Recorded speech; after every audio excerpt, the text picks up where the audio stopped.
Because Alcaraz loves girls. Might get distracted, he might party too much. His demanding playing style frequently pushes our athletes to the brink, often requiring them to endure 3-hour matches that extract a heavy physical toll. Yet, the recent revelation of his late-night club escapades, captured by cameras showing him jovial and unrestrained past midnight, now casts a long shadow, unsettling his most devoted supporters worldwide. Might party too much. Because Alcaraz loves girls. Might get distracted, he might party too much. A seismic pronouncement has emerged from tennis icon Boris Becker, a figure known for his 6 Grand Slam titles, but also for controversial past including a prison sentence and a decade marred by personal struggles with alcohol. Becker has openly articulated a concern that the wider tennis community has only whispered. Carlos Alcaraz's penchant for excessive partying has transitioned from mere speculation to a tangible issue, with discernible repercussions already manifesting. This isn't just sensationalism. The Netflix documentary itself depicted his agent desperately urging him to forgo a trip to Ibiza, while his fitness coach on camera labeled his choices as selfish. Juan Carlos Ferrero, the architect behind Alcaraz's every triumph, conveyed a profound unease, questioning Alcaraz's unwavering drive for ultimate greatness, a sentiment underscored by repeat withdrawals from tournaments like the Madrid Open. Becker, rather than a mere commentator, speaks with the authority of one who has journeyed this perilous path, a specter from the future who prioritized fleeting nightlife over enduring legacy. He observes Alcaraz and in doing so relives his own youthful mistakes at 22.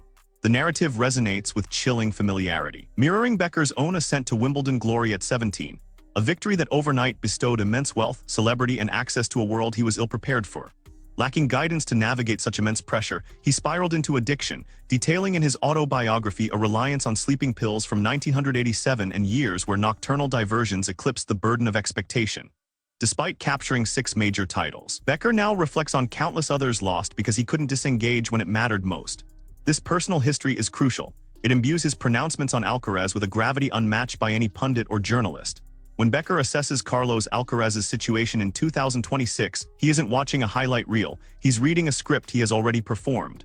The true genesis of this concern predates any injury or withdrawal. Tracing back to the summer of 2023, fresh off a French Open semi-final loss to Novak Djokovic, and with the grass court season looming, Queens and Wimbledon weeks away, Alcaraz's agent Albert Molina explicitly warned against a trip to a party island.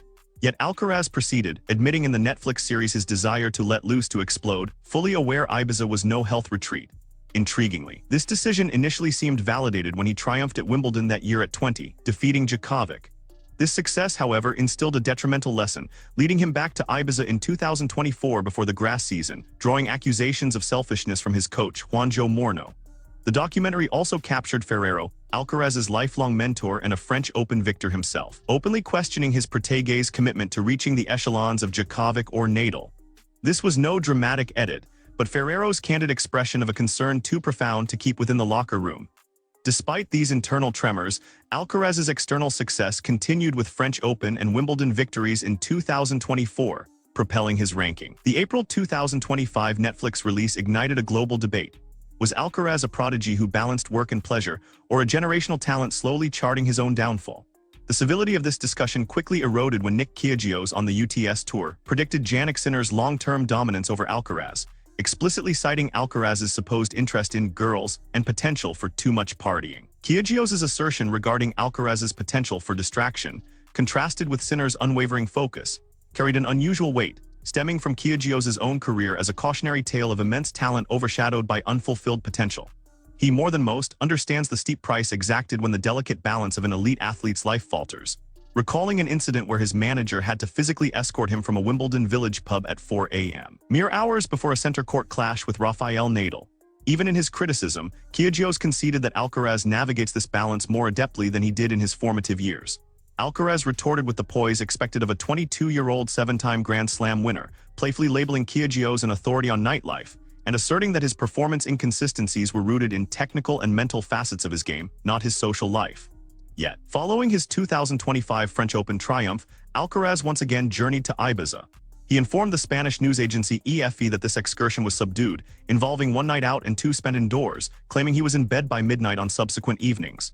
Whether this signaled genuine restraint or a carefully curated public image remains a pertinent question. Becker's primary concern isn't the destination itself, but the recurring impulse, the magnetic pull towards uninhibited release that invariably emerges under immense pressure. Becker, having succumbed to this very instinct for years, would attest that the initial transgression invariably rationalizes subsequent ones. The aftermath of the US Open in September 2025, where Alcaraz secured his sixth Grand Slam by defeating Sinner, added another dimension. His celebration at Manhattan's exclusive Shea Market Club spawned media reports rife with sensationalized language about models and partying, promptly denounced by his fanbase as exaggerated. Factually, Alcaraz celebrated with his brother Alvaro and girlfriend Lucia, where a model named Brianna Barty took a selfie with him. Reports clarified Alcaraz himself abstained from alcohol, running solely on the adrenaline of victory. While his fans were justified in pushing back against superficial narratives, a 22-year-old celebrating a major title isn't scandalous. The deeper concern, articulated by Ferrero and now by Becker with the hard-won wisdom of personal experience, transcends any single event. It speaks to a cumulative pattern, examining the gradual erosion of an athlete's physical and mental resilience as the off switch becomes increasingly elusive. Becker's worry isn't about definitive proof of heavy drinking, it's about discerning the trajectory of a path before its final destination becomes apparent. This distinction is critical. Becker is identifying a pattern, not accusing, and this nuance elevates the conversation beyond mere headlines. Becker's largely overlooked comments from early 2025 regarding Alcaraz's mental health struggles after his Miami Open defeat to David Goffin are particularly telling. Alcaraz himself admitted to contemplating a break from tennis and needing time off to regain clarity. Becker's response wasn't criticism, but a critique of Alcaraz's support system, suggesting they assess if too much was being demanded of a young player on the verge of depression. Noting the difficulty for a 21-year-old to decline demands when the world urges compliance. The narratives of partying and mental health are inextricably linked, two facets of the same struggle where diminishing motivation inevitably impacts physical well-being. Becker explicitly stated in a podcast that even minor omissions in training create a ripple effect, a phenomenon he experienced and observes in successful young athletes grappling with newfound freedom devoid of structure. Alcaraz benefits from a robust support system including Ferrero and his team, alongside a rare degree of self-awareness, openly discussing his challenges in documentaries and press conferences without hesitation, a quality cherished by his protective fanbase. However, self-awareness and self-regulation are distinct aptitudes. Recognizing a problem doesn't automatically equip one to resist temptation when invitations beckon. A tournament is weeks away, and you are the world's most famous 22-year-old tennis player. The evolving pattern of Alcaraz's injury record can no longer be solely attributed to his explosive, physically grueling style of play. Becker himself acknowledged in April 2026 that Alcaraz's approach places greater physical strain than Sinner's more controlled, economical game, highlighting match duration and high-intensity play as legitimate factors. But Becker added a critical caveat. When an athlete's lifestyle choices compromise recovery quality, these inherent vulnerabilities compound. Inadequate sleep, inconsistent training, and late nights don't manifest immediately but surface months later, potentially leading to a hamstring injury during a final. Alcaraz missed the 2025 Madrid Open due to a hamstring injury sustained in Barcelona and is now absent from the 2026 Madrid Open with another physical setback. This marks 2 consecutive years where his home clay court swing in Spain has proceeded without him. Ferrero is spearheading an intensive rehabilitation program in Murcia, with the French Open as the immediate goal, yet Alcaraz's readiness to compete at his ranking level remains genuinely uncertain. This uncertainty significantly impacts the ATP rankings, with Sinner steadily widening his lead over Alcaraz heading into Madrid 2026. Sinner's methodical rise is characterized by consistent participation, robust health, and the relentless accumulation of points while his rival recuperates. The mathematical reality, though gradual, is unforgiving. Every tournament Alcaraz misses, Sinner capitalizes on. Sinner is meticulous, present, and as Kyrgios accurately observed, locked in. Becker draws a parallel between the Sinner-Alcaraz rivalry and his own contest with Ivan Lendl in the 80s and 90s, characterizing them as ice and fire. Lendl's cold calculation mirrored Sinner, while Becker's emotional, instinctive play echoed Alcaraz. This comparison, however, is not flattering in the way one might assume, as Lendl claimed 8 Grand Slams to Becker's 6, with Becker publicly lamenting the gap between his achievements and his potential for decades. He shares this not for self-pity, but as an urgent message for Alcaraz while there is still time to alter his course. The Netflix documentary, Carlos Alcaraz My Way, deliberately highlighted his autonomy, showcasing his unapologetic enjoyment of life and his belief that athletes endure hardship precisely for such moments of fun.